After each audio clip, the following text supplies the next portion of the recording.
ধর পিছে ধর পিছে ধর পিছে পিছে পিছে দিকে সামনে যা একটু ধর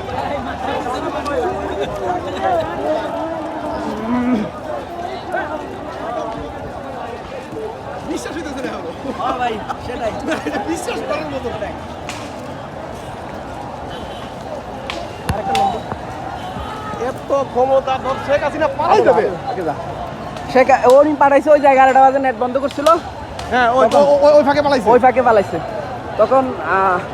বিশ্বস্ত সূত্রে পাইছে আর কি আমি তখন ইয়াতে ছিলাম পিজিতে আমার এক রুগী ভর্তি করেছি শনিবারে গতকাল আমি অবিশ্বাস করে আর উনি গত এই যে নির্বাচন আগে বলছিল এমন অবস্থা হইতে পারে যে গণভবনের উপরে মানুষ দেখবেন হ্যাঁ শ্রীলঙ্কার মতো অবস্থা হবে মানুষ হ্যাঁ। নাচবে লাফাবে তারপর কালকে অফিস থেকে বের হয়ে এদিকে যাচ্ছি আমার অফিস কারণ বাজারে পোলাপাই নাকি মোবাইল নিয়ে পড়ে থাকে কারণ বাজারে তারপর ইয়া থেকে আর যেতে দেয় নাই হ্যাঁ পোলাপাই নাকি অলসে সারাদিন মোবাইল নিয়ে পড়ে থাকে এই পোলাপাই কি কাজতে আসছে